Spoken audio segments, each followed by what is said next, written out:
से गैयों को चराने के लिए भेजा जाता है, ऐसे दृश्य में दिखाया है, फोटो बनी हुई है कि श्री कृष्ण गैया चराने जा रहे हैं और वो वहां बैठकर मुरली बजाते हैं। और जब मुरली की तान चलती है तो गैया अपना घास चरना छोड़कर मुरली की तान सुनने के लिए पीछे मुड़कर देखना शुरू कर दिया। तो बाबा ने एक बार कहा कि वास्तव में वो पूछ वाली गैया नहीं थी, वो गैया थी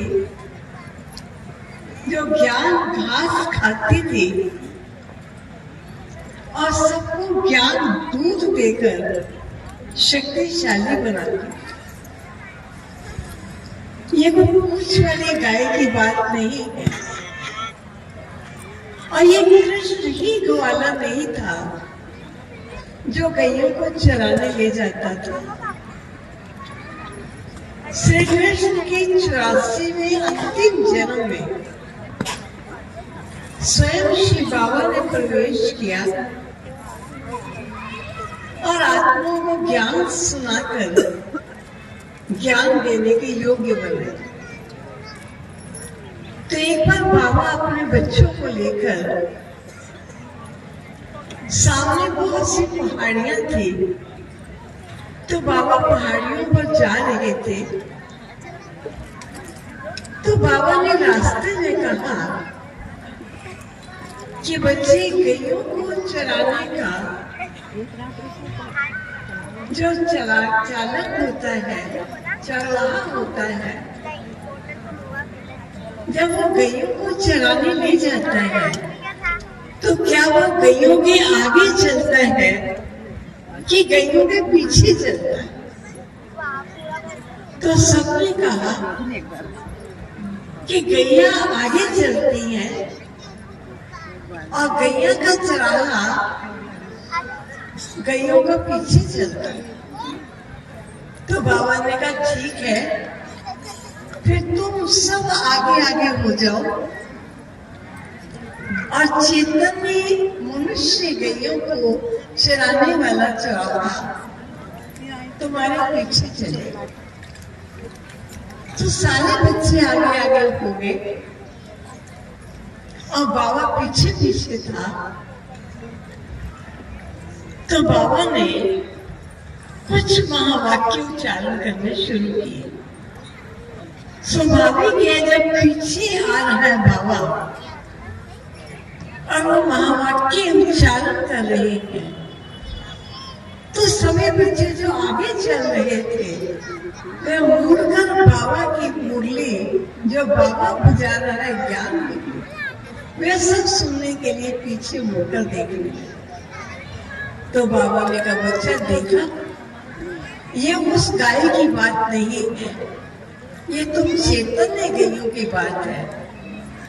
जब गायों का रक्षक पीछे ज्ञान मूल्य सुना रहा था तो तुम आपसी बातचीत बंद करके केवल मुरली के गायन को सुनने के लिए सब अपनी गर्दन मोड़कर मेरी तरफ देखने लगा।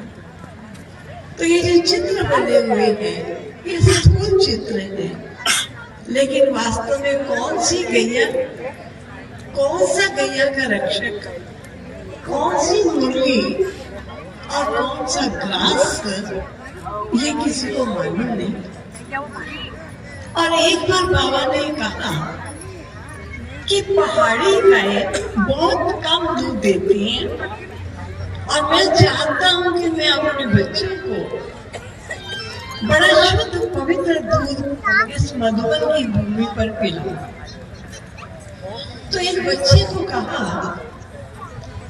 कि बच्चे तुम सिरोही जो मधुबन से लगभग 1 घंटा ट्रेन का रास्ता था, तुम वहां जाकर देखो कोई अच्छी गाय जो ज्यादा दूध देती हो वो गाय खरीद करके लाओ। तो बच्चा गया सिरोही में और सिरोही से एक बहुत अच्छी गाय जो ज्यादा दूध देने वाली थी वो वहां से खरीद कर ले आए। तो बाबा ने बच्चे को शाबाश दी कि बच्चा मेहनत करके गाय को ले आया। लेकिन गाय को शाम को जब चराने जंगल में ले जाता था तो पुनः शाम को वापस घर लाता था। एक दिन के बाद दूसरा दिन यह भी हुआ कि जंगल में गाय वापस आते टाइम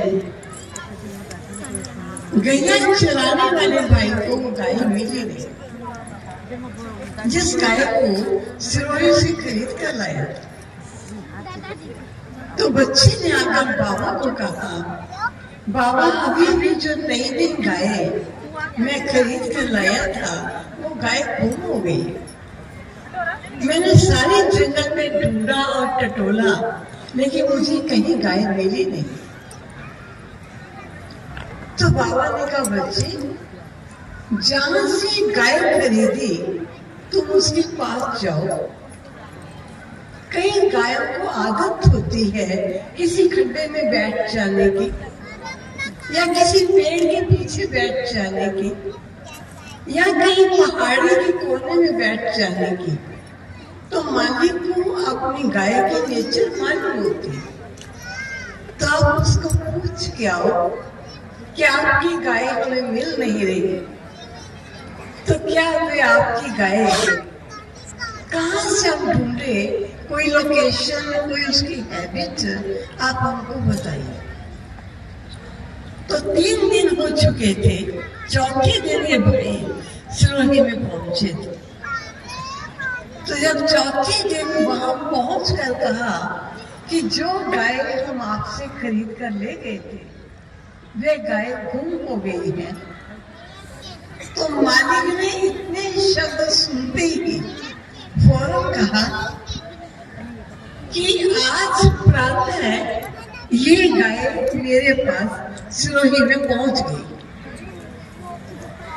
तो वे अपने घर माउंट आबू से आबू रोड आओ, पौन घंटा लग जाता है कार में भी, और आबू रोड से सिरोही जाओ 45 मिनट्स वहां भी लग जाते बाई ट्रेन।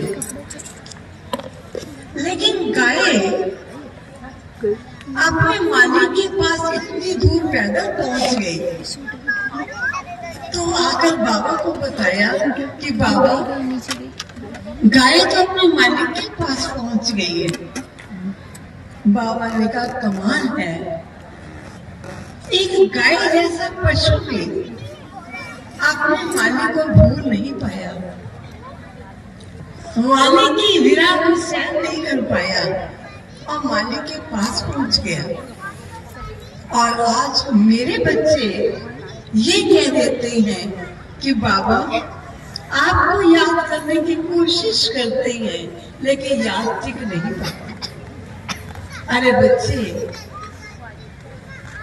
मानव से तो पशु अच्छा, जिस पशु को कम से कम अपने मालिक की याद तो आती। और जब बच्चे मुझे कहते हैं कि बाबा तेरी याद नहीं आती, तो मैं कहता हूँ क्या तुम्हें रुलाने वालों की याद आती है?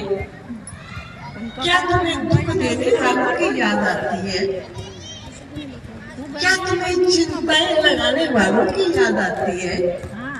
दुख हरता, सुख करता, थोड़ी देर बाद चिंताओं से निवृत्त करने वाले ऐसे प्यारे पिता की याद नहीं होती।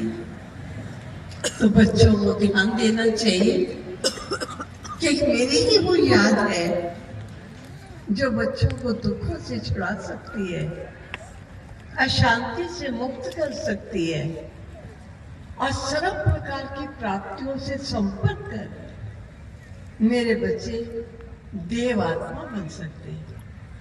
इसलिए बच्चे, गाय के उदाहरण से समझो कि गाय अपने मालिक को नहीं भूल पाई, लेकिन तुम मेरे बच्चे अपने मालिक को भूल गए। और मालिक स्वयं आया है अपने बच्चों को याद दिलाने के लिए कि मैं तुम्हारा मालिक हूँ। तुम मेरे ही तो घर में रहते थे।